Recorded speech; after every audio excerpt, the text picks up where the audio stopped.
Nous restons en France maintenant. Retour sur une enquête qui en dit long sur nos machines à laver, nos appareils photo et nos téléviseurs. Sommes-nous condamnés à les jeter lorsqu'ils tombent en panne? Le coût des réparations, du dépannage et des pièces détachées est parfois exorbitant. Pire, il semblerait que ces appareils hi-fi ou électroménagers soient de moins en moins réparables. Nous avons voulu le vérifier. C'est avec des caméras cachées que nous avons fait ces tests. Vous allez le voir, ils sont édifiants. Nous nous sommes également intéressés aux devis payants et aux extensions de garantie. Enfin, que penser des conseils délivrés aux clients lorsqu'ils achètent un écran plat ou un caméscope? Sont-ils délivrés dans l'intérêt du client ou du vendeur? Nous vous proposons un voyage dans un monde où les consommateurs sont devenus des proies. Retour sur cette enquête signée Linda Bendali, TV, hi-fi électroménager, Le Grand Bluff. Quand un client pénètre dans un magasin pour acheter une machine à laver ou un téléviseur, il est à l'affût du meilleur produit au meilleur prix. Bonjour. Et toujours à la recherche d'un bon conseil. Il faudrait des petits renseignements, s'il vous plaît, sur les téléviseurs. En coulisses, nous avons pu voir comment le conseil du vendeur peut vite se transformer en piège. Si on dit des conneries avec un rythme soutenu, le client, il les accepte. Nous, notre but premier, c'est de lui vendre le produit où on gagne le plus d'argent. Et c'est pas forcément le meilleur produit pour le client. Dans les rayons, les fabricants proposent des appareils toujours plus séduisants en apparence. On a des machines qui ont un design, qui ont de l'électronique, qui ont un tableau de bord, un affichage. Ça fait anxieux que ton regarde dedans. C'est de la camelote. Tout est pourtant très étudié par les fabricants, même la durée de vie de leur matériel. Il faut que le produit soit suffisamment fiable, mais pas trop. Pour les réparateurs indépendants, sauver un appareil devient une mission presque impossible. Celui-ci, on peut le mettre à la poubelle. Celui-ci, on le met à la poubelle et celui-ci, on le met à la poubelle. C'est de la folie. On se pose des questions. C'est volontaire, hein, je pense.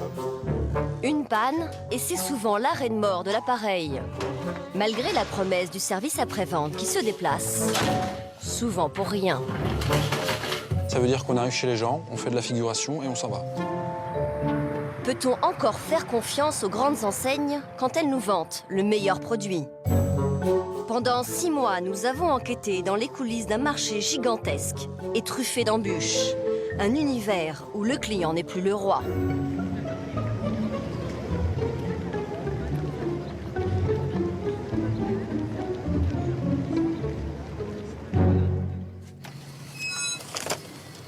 Pour le client, les premières embûches commencent bien avant la panne, le jour où il décide d'acheter un appareil. C'est ce que va nous révéler aujourd'hui cet ancien vendeur d'électroménager. Pendant 9 ans, Thierry Amiel a travaillé dans un magasin Darty à Montpellier. Licencié il y a 1 an, il veut désormais dévoiler l'un des secrets les mieux gardés du numéro 1 de la vente d'électroménager. Quand Thierry proposait un article à un client, ce n'était pas forcément le meilleur produit, car les vendeurs ont une autre idée en tête. Nous, notre but premier, c'est de lui vendre le produit où on gagne le plus d'argent. Et c'est pas forcément le meilleur produit pour le client, et c'est pas forcément le produit le plus cher. C'est-à-dire que le client va rentrer avec une idée en magasin, au bout du compte, c'est ce qu'on veut lui vendre qu'on lui vendra. Et ça marche à tous les coups? À 80-90%, ouais, ça marche. Chez Darty, les vendeurs touchent des primes qui sont très différentes d'un appareil à l'autre et d'un jour à l'autre. Plus le magasin gagne de l'argent sur un produit, plus il augmente la prime. Grâce à un ancien collègue, Thierry s'est procuré la liste des primes du jour, un document très sensible qui ne doit jamais sortir des magasins. Donc, dans cette enveloppe, c'est tout ce que le client ne voit pas. C'est notre Bible à nous, notre Bible de salaire. C'est-à-dire que c'est ce qui nous permet d'orienter ou de manipuler le client pour qu'il prenne le produit où on gagne le plus d'argent. Si tout consommateur avait ça sous les mains, le métier de vendeur serait un petit peu plus difficile chez Darty. Voici la liste des primes attribuées ce jour-là aux vendeurs pour les téléviseurs haut de gamme. À gauche, la marque des écrans plats, au centre leur prix, puis dans cette colonne des chiffres sans virgule, c'est le montant des primes. Ce matin, sur 9 téléviseurs, c'est un Samsung qui rapporte le plus aux vendeurs, 22 € jusqu'à 3 fois plus que les autres appareils. Si c'est un vendeur confirmé chez Darty, automatiquement, il proposera systématiquement la Samsung. Systématiquement. Autre exemple avec la liste des primes sur les machines à laver. Donc on sait que le client, lorsqu'il va rentrer dans le magasin pour une gamme de prix de 600 €. Celle qu'on va systématiquement proposer, ça sera la LG, puisque c'est là où on gagne le plus. 4,60 € de prime. 4,60 € jusqu'à 50% de plus que sur les 3 autres lave-linges Whirlpool ou Brandt. Les vendeurs orientent-ils vraiment leurs clients vers les produits qui leur rapportent le plus? Thierry va nous le démontrer. Dans ce magasin de la région de Montpellier, il ne connaît aucun salarié. En caméra cachée, nous nous faisons passer pour un couple d'acheteurs. Bonjour. Premier test au rayon machine à laver. On va commencer par les lave-linges. Nous ne donnons qu'une seule indication à la vendeuse, notre budget. Bonsoir. Bonsoir. C'était pour un lave-linge. Oui. On était parti sur un budget à peu près de 600 D'accord. 600 €. Vous êtes combien à la maison? 3. Sans aucune hésitation, la vendeuse file tout droit vers une seule et unique machine. Celle-là qui est sympa en 7 kilos. Ouais. Cette machine sympa, c'est justement l'appareil LG que Thierry a repéré sur la liste des primes du jour. 4,60 €, c'est la prime la plus forte parmi les 4 modèles de la gamme. Vous aurez des bonnes performances déjà dans le lavage, l'essorage, tout ça, vous ne serez pas déçus. Merci. Au rayon télévision, c'est la même histoire. Pour un budget de 2 000 €, c'est un écran Samsung qui offre ici la plus grosse prime. Bonjour. Bonjour. Il nous faudrait des petits renseignements, s'il vous plaît, sur les téléviseurs. Nous précisons aux vendeurs que la marque Sony a notre préférence. Vous décrire un petit peu, on a toujours eu du Sony. Nous, on serait sur un budget de 2 000 €. Quel est le meilleur produit que vous avez Il y a là-bas au fond. Ça. Après, ouais, je vous en ai pas parlé. Pas pour... Là-bas au fond, ce n'est pas un écran Sony, mais un Samsung qui nous attend. Quelque chose, ça. Et pour nous convaincre, le vendeur sort les grosses ficelles du métier. Donc vous, dans cette gamme de produits, il vaudrait mieux partir sur ça. Moi, j'ai pris ça, j'ai pris celui-là.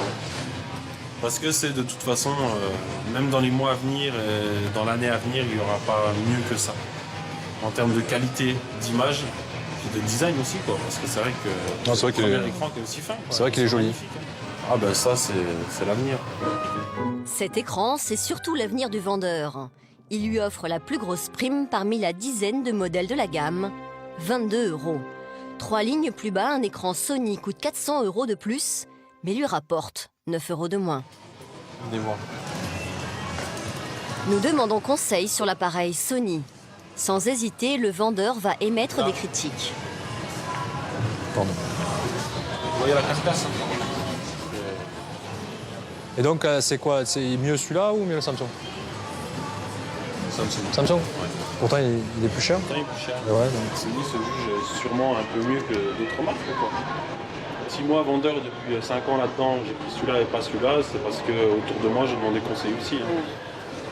Nous demandons au vendeur quelle est sa prime sur le téléviseur Samsung. Est-ce que vous gagnez combien sur une télé? Sur une télé, quel prix? Celle-là, par exemple. Ce qu'on a pris celle-là. Celle-là, on doit gagner 5 € quelque chose, je crois. Ça? Sur ça? Après, ouais. Vous gagnez rien. Honnêtement, ouais. Bon, ben voilà. En réalité, sa prime sur l'écran Samsung n'est pas de 5 €, mais bien de 22 €. Imaginé par les enseignes spécialisées, ce système de prime a été adopté depuis par certains hypermarchés, comme Carrefour, il y a 2 ans.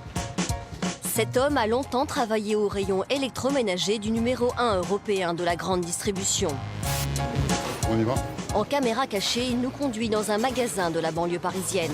Ce qu'il va nous montrer est surprenant. Ici, les primes sont affichées sous le nez du client. Donc là, on va déjà voir sur le mural télé. Direction le rayon télévision.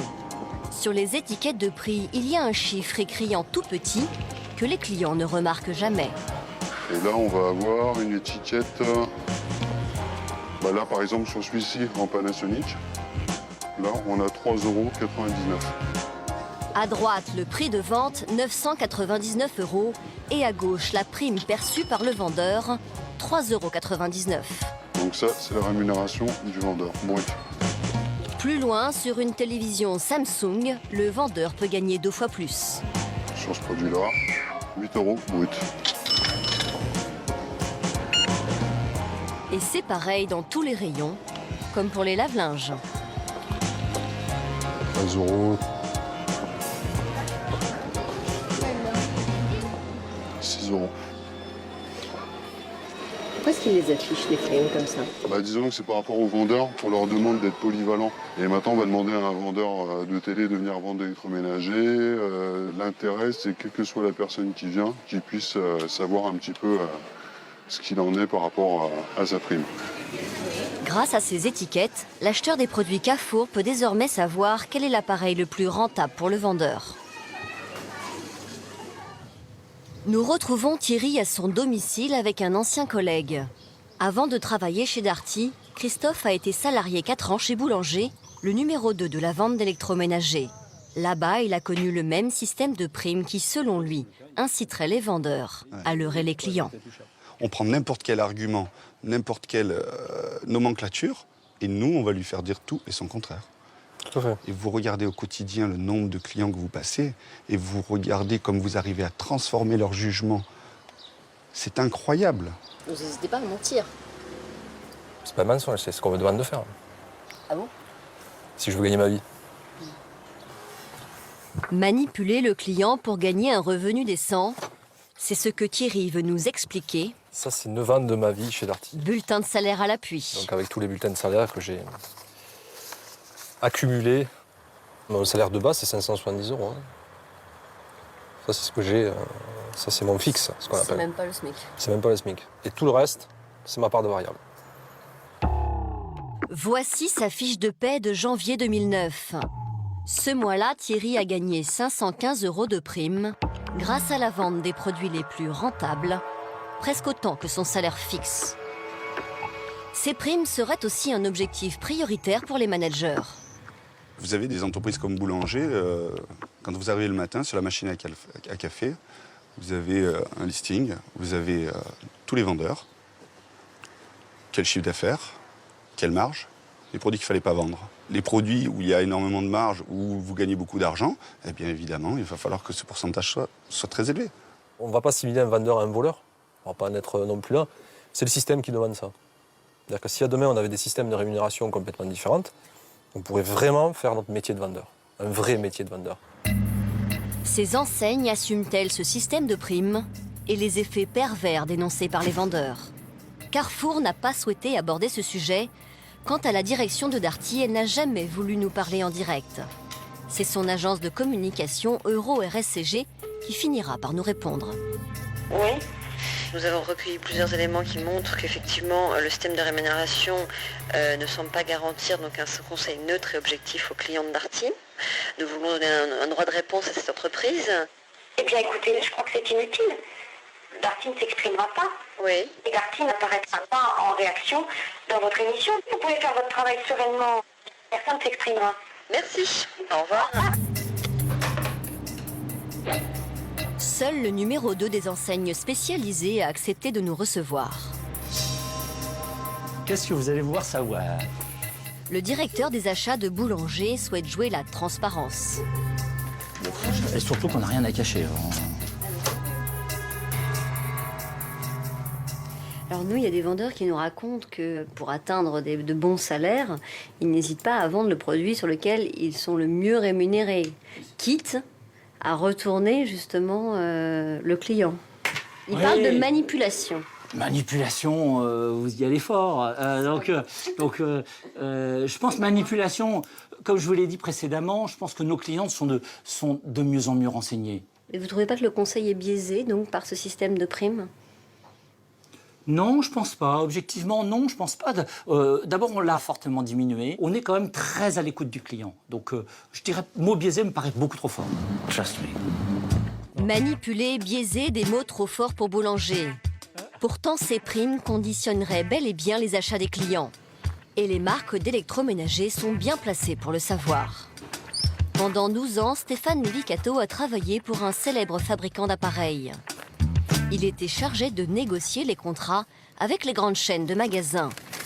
Il a pu mesurer l'impact des primes sur la vente de ses produits. Du jour au lendemain, si un produit est très bien primé, nous aurons en tant que fabricants une accélération des ventes, mais de manière très significative. Du jour au lendemain, on peut avoir un produit, ça peut être un rapport de 1 à 10. Donc une mauvaise prime sur un produit, c'est un risque pour la marque, c'est un risque pour le groupe d'électroménager de cette marque. Donc la prime est un des enjeux des relations commerciales entre les magasins et les fournisseurs, les fabricants.